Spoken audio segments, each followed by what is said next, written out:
வணக்கம் வந்தனம் நமஸ்காரம். நான் உங்க சஞ்சு. இன்னைக்கு பார்த்தீங்கன்னா வந்துட்டு நம்ம கோல் செட்டிங்கை பற்றி பார்க்க போகிறோம். அதுக்கு முன்னாடி நம்ம இது வந்துட்டு 21வது நாளோட வீடியோ. இது வரைக்கும் 120 நாள் நம்மக்கிட்ட வீடியோ போடுறோன்னு சொல்லியிருக்கோம். அதே மாதிரி நம்ம போட்டுருவோம் 21 ஆஃப் த டே. அதே மாதிரி நீங்கள் ஒரு விஷயத்த வந்துட்டு ஸ்டார்ட் பண்ணிங்கன்னா பாதியோட கிவ் அப் பண்ணிடாதீங்க. நீங்கள் என்னதான் ஆனாலும் அந்த விஷயத்த நீங்கள் முடிச்சு காட்டணும். ஒரு விஷயத்த ஸ்டார்ட் பண்ணீங்கன்னா அதே மாதிரி தான் நம்ம ஒரு பாத்தில் போயிட்டு இருக்கோம். இன்னைக்கு வந்துட்டு பார்த்தீங்கன்னா கோல் செட்டிங் பார்க்க போகிறோம். ரொம்ப ரொம்ப இம்பார்ட்டண்டான டாபிக். கோல் செட்டிங்ஸ் தெரியுதா?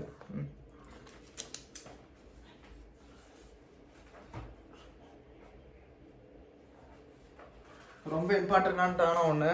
ஏன்னா இருக்கலே வந்துட்டு இந்த ஒரு விஷயம் தெரிஞ்சால் போதும். நீங்கள் வந்துட்டு என்னதான் இருந்தாலும் நீங்கள் ப்ராக்டிஸ் பண்ணிங்கன்னா நிறைய விஷயத்த கற்றுக்கலாம். எதுவும் இல்லை, ஒரு சிம்பிள் ட்ரிக்கு தான் கோல் செட்டிங்கிறது. நான் ப்ரீவியஸ் வீடியோஸ்லேயே சொல்லியிருப்பேன் உங்களுக்கு. என்னன்னா நீங்கள் ஒரு கோல் வந்துட்டு எடுத்து வச்சிங்கன்னா அது வந்துட்டு அந்த கோல் வந்துட்டு 6 மாதத்துல ரீச் பண்ணணும்னா அதுக்கு நீங்கள் வந்துட்டு ஸ்டெப் பை ஸ்டெப்பாக பிரித்து வைக்கணும். 6 மாதத்துல ரீச் பண்ணால் ஃபஸ்ட்டு ஒரு மாதம் ஒரு ஃபேஸாக இருக்கும், ரெண்டாவது ஃபஸ்ட்டு ஒரு 3 மாதம் ஒரு ஃபேஸாக இருக்கும், அடுத்த ஒரு 3 மாதம் ஒரு ஃபேஸாக இருக்கும். அந்த 3 மாதத்துல வந்துட்டு இங்கே ஒரு மாதம் தனியாக, இங்கே ஒரு மாதம் தனியாக கொஞ்சம் கொஞ்சமாக டிவைட் பண்ணிக்கலாம். நீங்கள் எப்போ அந்த மாதிரி டிவைட் பண்ணி பண்ணுறீங்களோ அப்போ தான் வந்துட்டு உங்களுக்கு அந்த கோலை ரீச் பண்ணுறதுக்கு இன்னும் ஈஸியாக இருக்கும். அதே மாதிரி டே பை டேவும் நீங்கள் செட் பண்ணணும். எந்த மாதிரி நீங்கள் வந்துட்டு ரெகுலர் பேசிக்ஸில் பண்ணுறீங்களோ அதுதான் உங்களோட 6 மாதம் கோலையே தீர்மானிக்கும். அதே மாதிரி நம்ம வந்துட்டு எப்படி டே 1 டே 2ன்னு சொல்லிட்டு கொண்டுட்டு போகிறது தான் வந்துட்டு எல்லாம் வச்சுட்டு இருப்பாங்க. ரொம்ப ரொம்ப சிம்பிளான ஒன்று தான் அந்த டே 1 டே 2ன்னு கொண்டு போகிறது. நீங்கள் ஒரு விஷயத்த பண்ணுறீங்க, சிம்பிள் எக்ஸாம்பிள் நான் உங்களுக்கு சொல்கிறேன்.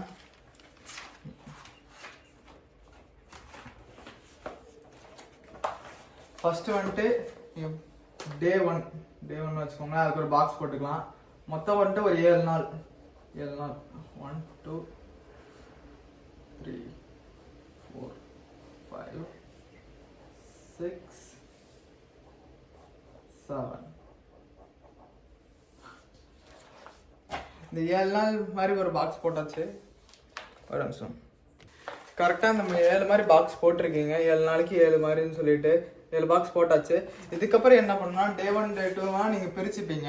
அதில் வந்துட்டு பார்த்தீங்கன்னா நீங்கள் ஒரு 3 நாள் தொடர்ந்து ஒரு விஷயத்த பண்ணியிருப்பீங்க. 3 நாள் வந்துட்டு டிக் டிக் டிக்னு சொல்லிட்டு 3 நாள் வந்துட்டு அந்த விஷயத்த நீங்கள் கரெக்டாக பண்ணியிருப்பீங்க.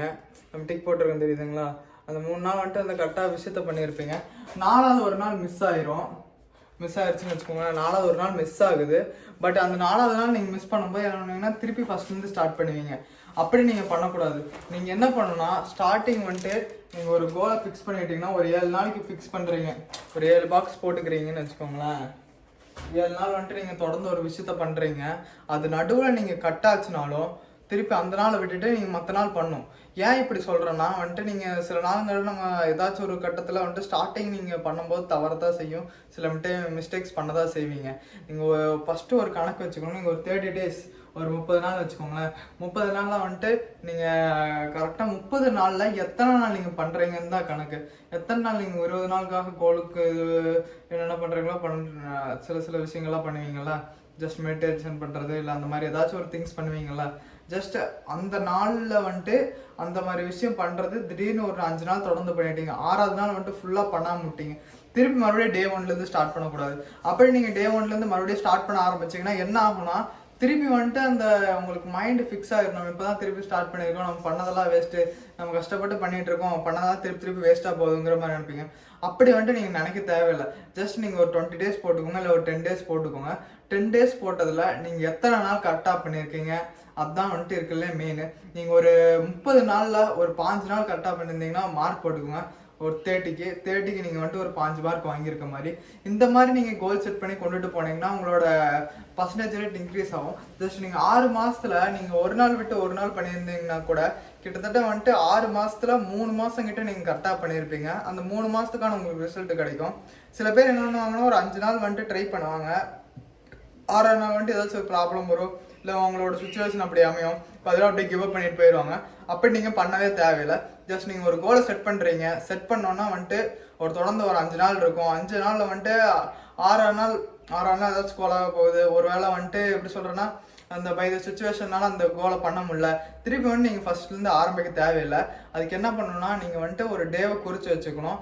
அதில் நீங்கள் எத்தனை நல்ல விஷயம் பண்ணுறீங்க அப்படிங்கிறது தான் முக்கியம். இந்த மொத்தம் வந்துட்டு ஒரு மாதத்தில் நீங்கள் எத்தனை நாள் வந்துட்டு கரெக்டாக இருந்திருக்கீங்க, இப்படி நீங்கள் கணக்கை வச்சு கோலை மூவ் பண்ணி கொண்டுட்டு போனீங்கன்னா ஈஸியாக வந்துட்டு உங்கள் கோலை ரீச் பண்ணலாம்.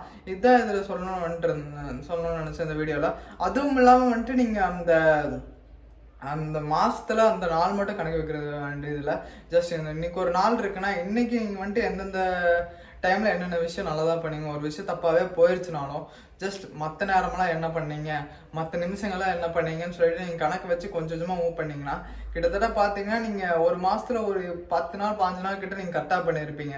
10 நாள் 5 நாள் அந்த ஸ்டார்டிங் வந்துட்டு 5 நாள் இருக்கிறது அடுத்த மாதம் வந்துட்டு நீங்கள் கொஞ்சம் ஒரு 5 நாளுங்கிறது ஒரு 20 நாள் ஆக்குவீங்க. அப்புறம் 20 நாள் வந்து ஒரு 22 நாள் ஆகும். கிட்டத்தட்ட ஒரு அப்படியே ஒரு 25 நாள் ஆகும்.